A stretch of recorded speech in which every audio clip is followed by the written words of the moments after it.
Heureux de vous retrouver sur Medi 1 TV Afrique. Bienvenue dans le Talk Afrique.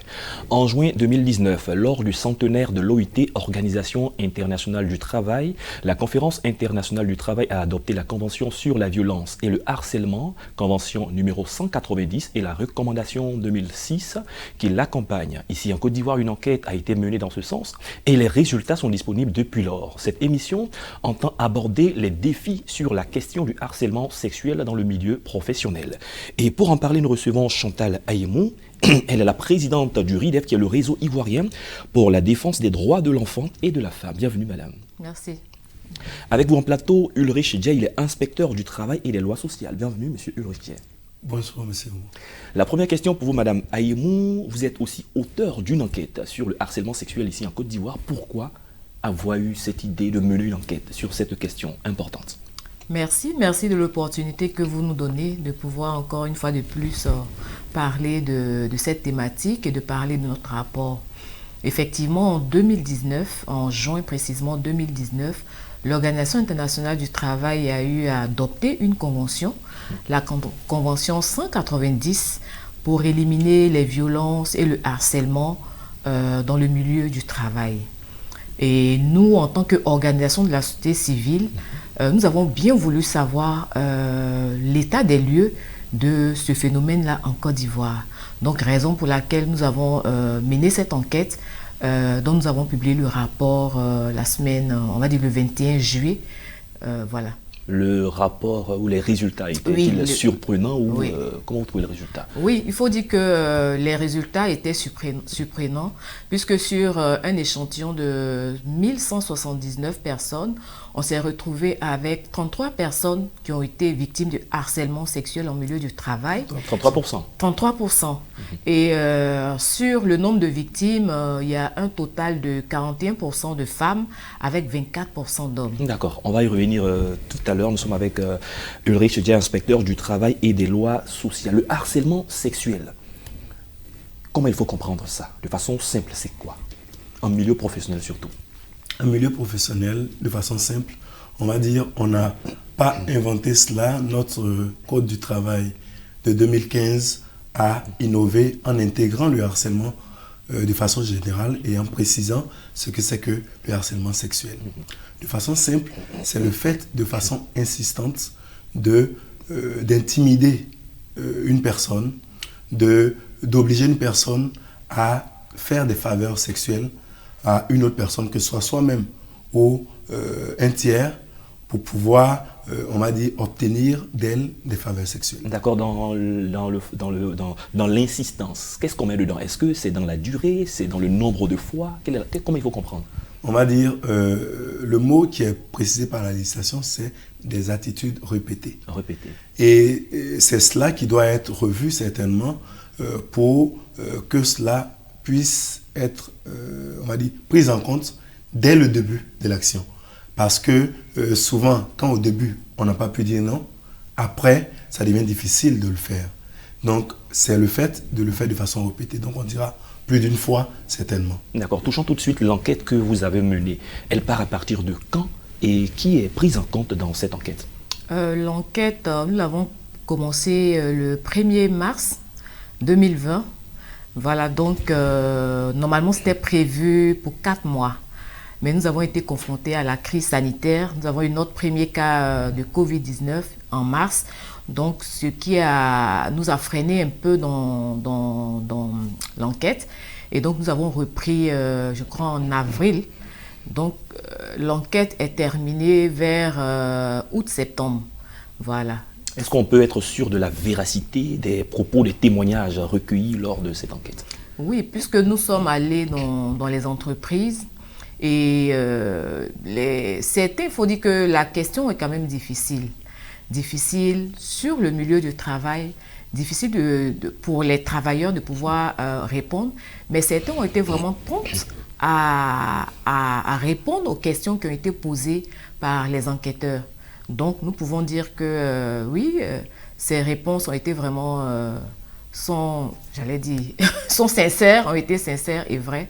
Donc, voilà, avec les experts qui étaient avec nous, on a pu faire le traitement des informations collectées ce qui a donné le rapport que nous avons publié. Dans le rapport, il y a beaucoup d'hommes qui sont aussi victimes de harcèlement sexuel. Dans l'enquête, j'imagine qu'on a posé à certains hommes, est-ce qu'ils sont victimes de ceci ou de cela?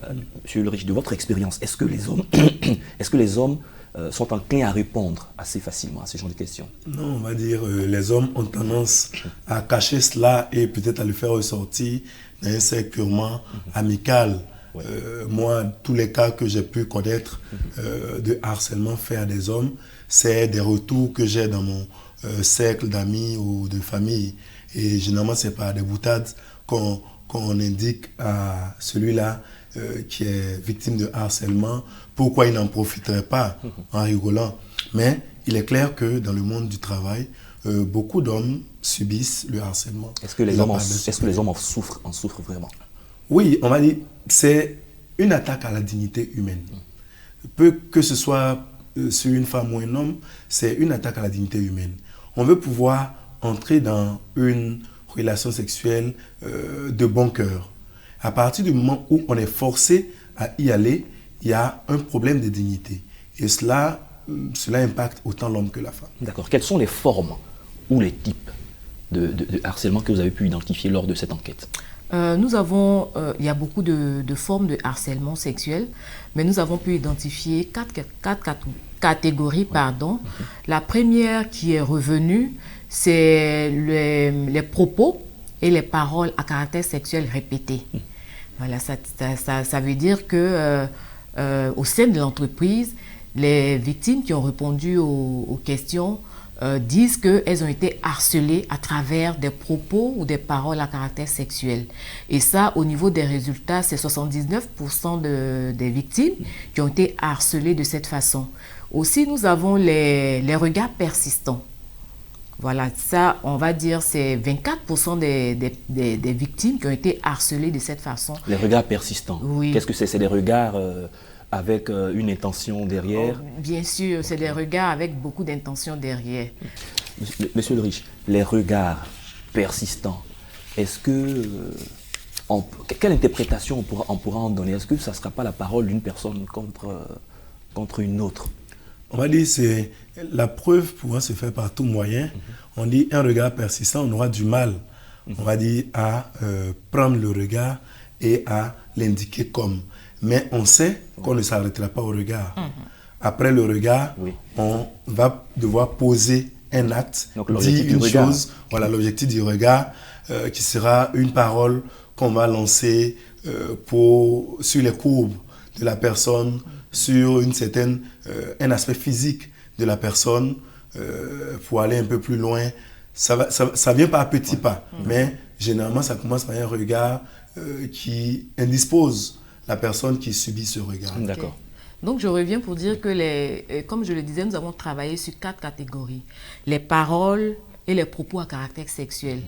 79% des victimes ont dit avoir été harcelées de cette manière. Ensuite viennent les messages et les gestes à caractère sexuel répétés.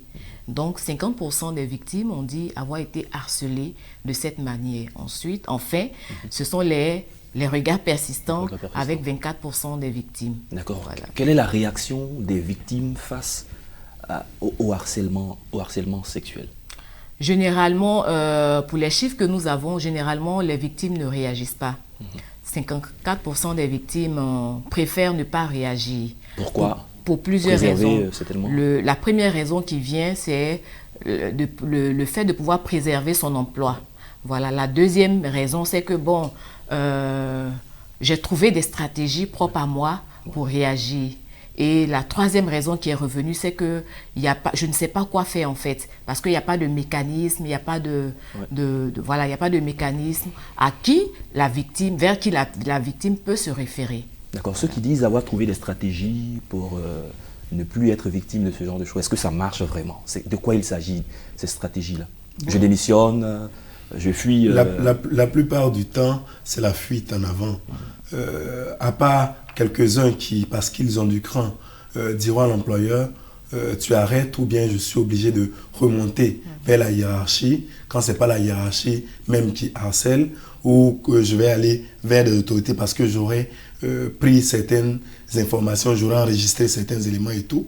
À part ces personnes-là, la plupart du temps, c'est la déviation et puis le départ au final. D'accord. Quelqu'un qui est dénoncé pour cause de harcèlement sexuel, qu'est-ce qu'il peut encourir comme peine ou qu'est-ce que la loi prévoit?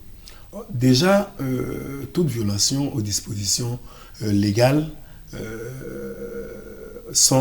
toutes les violations sont suivies de sanctions. Donc, notamment pour l'employeur, c'est généralement le paiement de dommages et intérêts et tout. Mais le harcèlement sexuel, dans le cas d'espèce, est puni par notre législation pénale. Donc, on va dire, notre législation pénale prévoit 1 à 3 ans de prison et puis une amende qui peut aller de 360 000 à 1 million de francs pour des faits de harcèlement sexuel établis. Est-ce que, vous avez dit établi, est-ce qu'on a des expériences, on a des exemples de personnes qui ont été poursuivies, qui ont été en prison pour cette raison? Bon, par rapport au rapport que nous avons mené, nous avons constaté que, comme je l'ai dit tout à l'heure, la plupart des victimes préfèrent ne pas réagir. Et on a moins d'1% de personnes qui ont réellement dénoncé ou porté plainte, on va dire, porté plainte par rapport au phénomène de harcèlement sexuel. Moins d'1%. Ça veut dire que beaucoup préfèrent ne pas réagir et on a environ 4%, c'est-à-dire 3,66% de personnes qui ont dénoncé auprès de l'auteur, auprès de leur supérieur hiérarchique ou bien au sein de l'entreprise. Donc ça veut dire que ce phénomène-là, par rapport à ce phénomène, beaucoup d'employés préfèrent ne pas réagir et trouver peut-être des stratégies propres à eux pour réagir face à ce phénomène-là. On se souvient que lors d'un de vos séminaires, il y a une personne qui a posé la question de savoir est-ce que le harcèlement sexuel n'est pas cette façon de faire dans nos coutumes, dans nos us et coutumes, mais qui est mal comprise certainement. Bon, il faut dire que dans le comportement, dans les attitudes de tous les jours, il y a des faits de harcèlement sexuel ou moral, mais qui n'est pas considéré dans nos habitudes, dans nos traditions, dans nos façons de faire et tout ça, parce qu'on ne trouve pas ça comme un geste ou une façon de faire qui dégrade l'autre.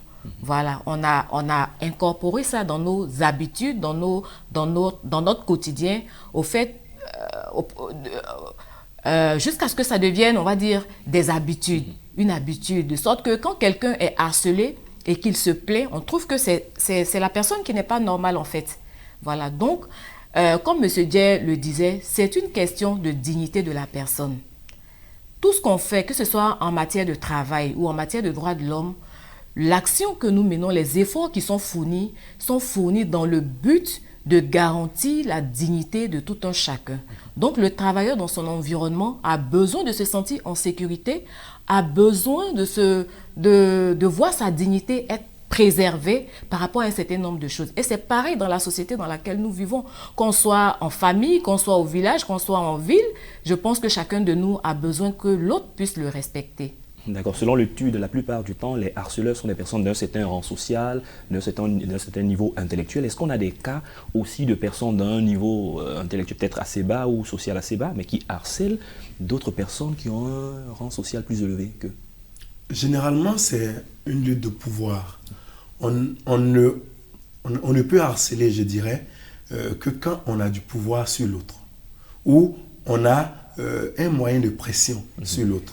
Donc, généralement, un collaborateur difficilement pourra harceler son supérieur, puisque celui-là peut agir pour arrêter immédiatement d'ailleurs. Voilà. Et ça sera justifié. Voilà, ça sera justifié. Donc, on va dire, généralement, ce sera le pouvoir que la personne a, que ce soit un pouvoir direct ou un pouvoir indirect, parce qu'on a peut-être d'autres moyens par lesquels on peut faire fléchir la personne. C'est à ce moment-là qu'on pourra parler de harcèlement. Mais bon, il est clair qu'on a des personnes qui sont des rangs inférieurs, qui, de façon incessante, vont faire la cour à une autre personne, ce sera harceler la personne, mais à partir du moment où elles n'ont pas cette capacité-là de l'obliger, ça va atténuer un peu la force d'atteinte de l'objectif. D'accord, essayons de voir les propositions de solutions à la question. De façon concrète, si quelqu'un vient dénoncer, quelqu'un qui est victime de harcèlement sexuel vient vous voir et dit que voici, il y a telle situation, Qu'est-ce que vous conseillez à cette personne? Ce qu'on lui conseillera en premier, c'est que le harcèlement, il ne doit pas juste être allégué. Il faut qu'il soit prouvé par des faits. Parce que le code pénal même, on va dire, sanctionne les personnes qui font de fausses dénonciations de harcèlement. Donc, pour pouvoir établir le harcèlement, il faut pouvoir sortir toutes les preuves. Et aujourd'hui, grâce aux nouvelles technologies, on a toutes les possibilités à travers les échanges d'informations, des mails, des messages vocaux ou écrits, des vidéos ou autres instruments, on peut établir qu'il y a certaines actions qui ont été posées par la personne et qui prêtent à qualification de harcèlement. Et donc, il faut déjà constituer ces éléments-là. Oui. Et sur la base de la constitution de ces éléments, ce que moi je préconiserais en premier serait de voir en interne d'abord. Quand ce n'est pas le premier responsable de l'entreprise, il faut engager la responsabilité de l'entreprise en saisissant soit les ressources humaines, soit les premiers responsables de l'entreprise. On peut même passer par les représentants du personnel, que sont les délégués du personnel ou les syndicalistes, pour que l'action soit une action, on va dire, globale, qui concerne toute l'entreprise plutôt que des cas individuels. Cela oblige l'entreprise à prendre des mesures pour pouvoir faire cesser cela en interne. Et quand en interne, on s'est rendu compte que ça n'a pas avancé, là, on part avec l'inspecteur du travail qui sera le garant de ces éléments-là. D'accord. Comment les travailleurs et travailleuses domestiques peuvent appliquer une telle mesure quand on sait que la plupart d'entre ces travailleurs ou travailleuses n'ont pas peut-être un niveau élevé, peut-être n'ont même pas de téléphone, mais sont aussi victimes de harcèlement sexuel en milieu professionnel? Effectivement, c'est un secteur d'activité assez difficile, assez spécifique. Et je pense qu'aujourd'hui, on a des syndicats. Je connais 2 syndicats de travailleurs domestiques.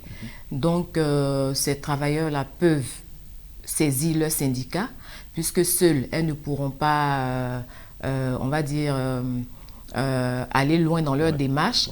Donc, il faut saisir les syndicats pour que les syndicats puissent vraiment mener toutes les actions qu'il y a pour qu'elles puissent travailler de façon sereine enfin, qu'elles puissent travailler de façon sereine. Et les syndicats sont outillés pour ce genre de questions? Oui, nous, en tout cas, au niveau du REDEF, nous essayons d'accompagner ces syndicats à travers des renforcements de capacités, à travers des appuis psychosociaux.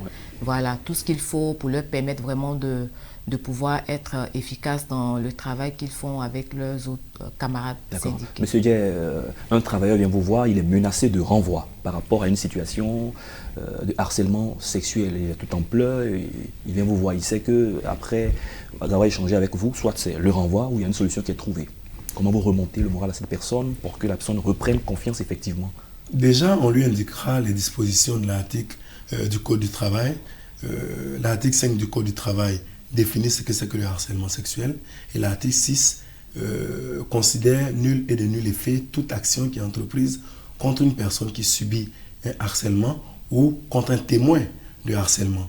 Donc déjà cela. Et comme en plus, quand c'est le harcèlement sexuel, on a le code pénal qui peut être appliqué, on pourra inviter l'employeur et lui indiquer tous les risques qu'elle encourt au cas où elle continue dans l'action qui est entreprise.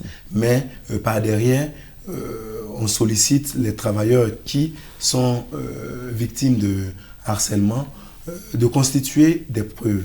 Cela nous aide plus facilement à agir. D'accord. Parlons des recommandations. À l'issue de cette enquête, il y a eu plusieurs recommandations qui ont été faites. On va aborder quelques-unes de ces recommandations. Oui, la première des recommandations, c'est que l'État du Côte d'Ivoire puisse s'engager au niveau international en ratifiant la Convention 190. Parce que c'est la première au niveau international qui parle de l'élimination des violences et du harcèlement dans le milieu du travail. Donc, que notre pays d'abord puisse ratifier cette convention. Donc, il y a toute une série d'actions, de plaidoyers que nous allons mettre en marche pour cela. Et je pense qu'il y a certains syndicats même qui ont commencé.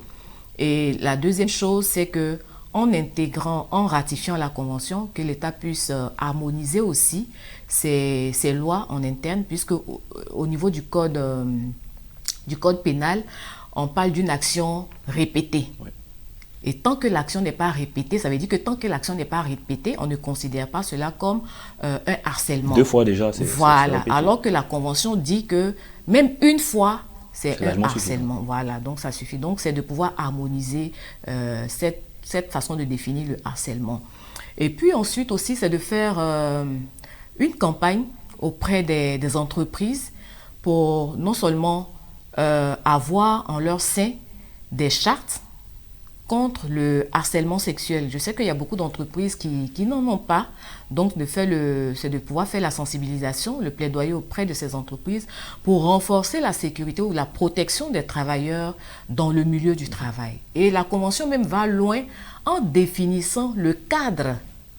Le milieu de travail, c'est quoi? Ça peut être le restaurant, ça peut être le chemin que l'employé emprunte pour aller au travail. Ça peut être vraiment tout ce qui tourne autour du milieu de travail. Donc, c'est de pouvoir sensibiliser les entreprises à pouvoir vraiment renforcer la protection du personnel en ce qui concerne le harcèlement. Et puis aussi, pourquoi pas les syndicats, les centrales, pour que les travailleurs eux-mêmes soient sensibilisés sur la question du harcèlement. Quand on parle de harcèlement sexuel, c'est quoi au juste?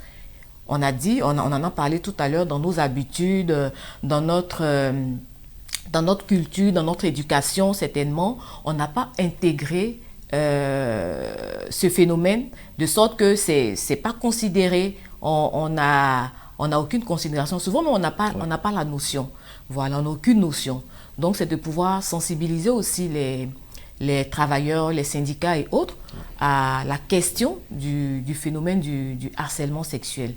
Voilà, donc c'est plusieurs actions que nous allons essayer de de dérouler avec l'appui bien sûr de la presse, des médias que vous êtes, et nous voulons saisir l'opportunité pour vous dire merci parce que c'est une lucarne que vous nous donnez de pouvoir parler de ce phénomène-là et de dire que ce phénomène existe bel et bien et que beaucoup de travailleurs en souffrent en Côte d'Ivoire. D'accord, on parle souvent d'enquête de moralité au sein des entreprises. La plupart du temps, à qui cela est destiné et quelle est l'importance d'une enquête de moralité, surtout en relation avec notre sujet?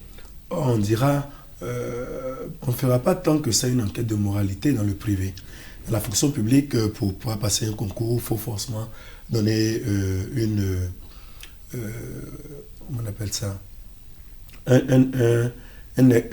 casier judiciaire, voilà, pour établir la moralité de la personne. Dans le privé, l'employeur, pour son recrutement, a tout un mécanisme. Et généralement, ce sera l'information qu'il prendra des employeurs passés pour pouvoir savoir à quel genre de travailleur il aura affaire, quel que soit le niveau de responsabilité à faire. Mais généralement, c'est beaucoup plus quand les managers sont à un certain niveau qu'on va aller très loin dans la recherche. Sinon, pour le personnel d'un niveau un peu plus bas, on n'ira pas en faire une enquête de moralité en tant que tel. Est-ce que vous pensez que ce serait bénéfique pour une entreprise qu'un employeur parle de la question du harcèlement sexuel avec ses employés pour une question de sensibilisation, ou l'initiative doit partir des employés ou des différents syndicats? Non, l'employeur a une certaine responsabilité de protection de ses salariés. Donc, la responsabilité de protéger ses salariés, c'est contre tous les risques professionnels. Et le harcèlement est un risque professionnel. Donc, l'entreprise a pour obligation, selon les dispositions du Code du travail, d'inscrire et afficher tous les éléments liés à la rémunération, au harcèlement et à la discrimination dans les locaux. D'accord, très bien. Déjà, à partir de ce moment, la communication doit commencer par l'entreprise elle-même, qui, dans ses différents instruments, doit faire ressortir que le harcèlement n'est pas admissible dans le monde du travail. Et donc, à partir de ce moment, quand l'entreprise prend cet engagement vis-à-vis de ses travailleurs et du monde du travail, ça devient plus simple pour les travailleurs de dénoncer cela. D'accord, très bien. Nous sommes en train d'aller vers la fin de l'émission. Après les différentes recommandations qui ont été faites, quelle est la suite que vous entendez donner? Bon, je pense que j'en ai parlé plus ou moins.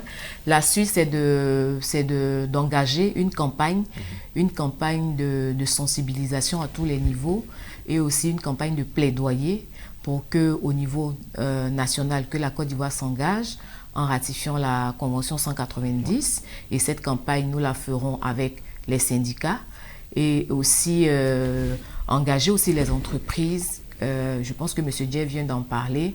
Tout part, on va dire, du recrutement. Si une charte existe dans l'entreprise, une charte contre le harcèlement, bien sûr, quand on recrute, je pense que le jour même de la signature du contrat, tous ces documents-là doivent être mis à la disposition de l'employé qui vient, de sorte qu'il soit averti de ce qu'il peut faire et de ce qu'il ne peut pas faire.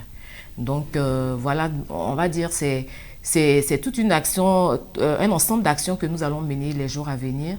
Donc voilà, nous vous invitons à vous joindre à nous pour qu'ensemble nous puissions, on va dire, je ne dirais pas éradiquer, mais vraiment atténuer la souffrance de certains travailleurs dans les entreprises. D'accord. Est-ce que le RIDEF a une oreille attentive à toutes les personnes qui sont victimes de harcèlement sexuel? Mais bien sûr.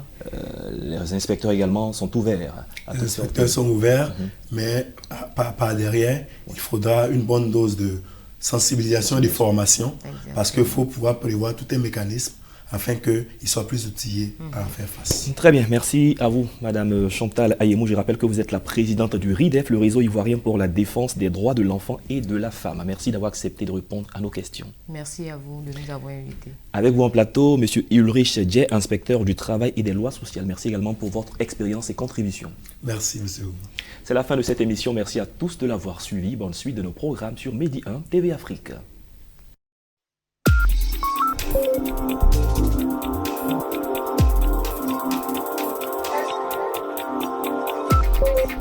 Thank you.